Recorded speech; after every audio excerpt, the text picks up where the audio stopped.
17वीं सदी के अंत में जब मुगल साम्राज्य पूरे भारत को जीतने का प्रयास कर रहा था, एक राजवंश उनके खिलाफ खड़ा था, मराठा। यह महान शिवाजी महाराज के पुत्र छत्रपति संभाजी महाराज की कहानी है, जिनकी वीरता और बलिदान सदियों तक गूंजेगा। 14 मई 1657 को शिवाजी महाराज और उनकी पहली पत्नी साईबाई के घर जन्मे संभाजी महाराज का भाग्य में महानता लिखी थी। बचपन से ही उन्हें युद्ध कौशल, प्रशासन और भाषाओं का प्रशिक्षण दिया गया, जिससे वे आने वाली चुनौतियों के लिए तैयार हो सके। 1666 में शिवाजी महाराज को मुगल सम्राट औरंगजेब के आगरा स्थित दरबार में आमंत्रित किया गया। यह सोचकर कि उनका सम्मान किया जाएगा, शिवाजी छोटे संभाजी को अपने साथ लेकर गए। लेकिन वहां पहुंचकर उन्हें पता चला कि वे आगरा किले में नजरबंद कर दिए गए हैं, चालाक सम्राट के कैदी बन गए।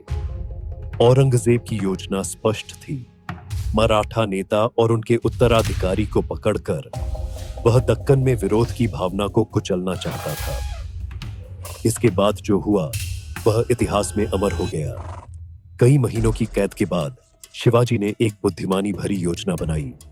उन्होंने शहर के ब्राह्मणों को धार्मिक भेंट के रूप में मिठाई के टोकरे भेजने की अनुमति मांगी। अगस्त 1666 की एक रात शिवाजी और संभाजी बड़े टोकरों में छिप गए और किले से बाहर निकल गए। उनके इस साहसिक पलायन ने औरंगजेब को शर्मिंदा किया और यह मराठा चतुराई की एक प्रसिद्ध कहानी बन गई। अपनी मातृभूमि में वापस आकर संभाजी ने राजनीति और सैन्य रणनीति की शिक्षा जारी रखी। उन्होंने ध्यान से देखा कि कैसे उनके पिता ने असंभव परिस्थितियों के बावजूद एक राज्य की स्थापना की। इन शुरुआती वर्षों ने संभाजी की नेतृत्व और युद्ध की समझ को आकार दिया। उन्होंने संस्कृत, हिंदी, फारसी और कई स्थानीय बोलियों सहित कई भाषाओं पर महारत हासिल की। जब 1880 में शिवाजी महाराज का निधन हुआ, संभाजी ने रायगढ़ किले में सिंहासन संभाला और 23 वर्ष की आयु में मराठा साम्राज्य के दूसरे छत्रपति बने। उनका शासनकाल राजनीतिक उथल-पुथल और बाहरी खतरों के बीच शुरू हुआ। तुरंत उन्हें अंदर और बाहर दोनों जगह से चुनौतियों का सामना करना पड़ा। उनकी सौतेली मां अपने स्वयं के बेटे को सिंहासन पर बैठाना चाहती थी, जबकि औरंगजेब ने दक्कन पर विजय प्राप्त करने के लिए एक बड़ा अभियान शुरू किया। संभाजी ने अपने पिता के योग्य उत्तराधिकारी होने का प्रमाण दिया। 8 वर्षों तक उन्होंने औरंगजेब की सेनाओं के खिलाफ मराठा क्षेत्रों की मजबूती से रक्षा की। पश्चिमी घाट के पहाड़ी इलाकों में छापामार युद्ध रणनीतियों का उपयोग करके उनकी सेनाओं ने शक्तिशाली मुगल युद्ध मशीन को बार बार विफल किया। उनके नेतृत्व में मराठों ने अपने क्षेत्र का विस्तार भी किया, मुगल प्रांतों पर छापे मारे और नए क्षेत्रों पर नियंत्रण स्थापित किया। उनकी सैन्य सफलताओं ने उन्हें धर्मवीर, धर्म के रक्षक का खिताब दिलाया। 1681 में संभाजी ने अपने सबसे साहसिक सैन्य अभियानों में से एक बुरहानपुर पर छापा शुरू किया। यह शहर दक्कन क्षेत्र में एक प्रमुख मुगल गढ़ और धन और व्यापार का केंद्र था। बिजली की गति से मराठा सेनाएं बुरहानपुर पर टूट पड़ी। उन्होंने शहर के रक्षा प्रणाली को तोड़ दिया और इसके अपार धन को लूट लिया। संभाजी की सेनाओं ने शहर पर नियंत्रण करते ही मुगल राज्यपाल घबराहट में भाग गए। इस साहसिक हमले ने मुगल गौरव के दिल पर चोट की। क्रोधित होकर औरंगजेब ने खुद अपनी शाही सेना के साथ दक्कन का नेतृत्व किया। अपनी उत्तरी राजधानी को हमेशा के लिए छोड़ दिया। उसने प्रतिज्ञा की कि जब तक मराठों को पूरी तरह से दबा नहीं दिया जाता, तब तक वह वापस नहीं लौटेगा। एक ऐसी प्रतिज्ञा जिसे वह अपने जीवन के अंतिम 26 वर्ष इस कार्य में बिताने के बावजूद कभी पूरा नहीं कर पाया।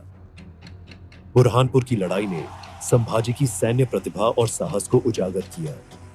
यह सिर्फ लूट के लिए छापा नहीं था, बल्कि एक रणनीतिक प्रहार था, जिसने औरंगजेब को अपने संसाधनों को एक लंबे थकाऊ अभियान में लगाने के लिए मजबूर किया। 1689 की शुरुआत में संभाजी एक छोटे समूह के साथ संगमेश्वर के दूरस्थ स्थान पर ठहरे थे, जिसमें उनके विश्वसनीय सलाहकार कवि कलश भी शामिल थे।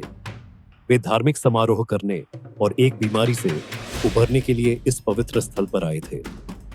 इसके बाद जो हुआ वह इतिहास में विश्वासघात की दुखद भूमिका दिखाता है।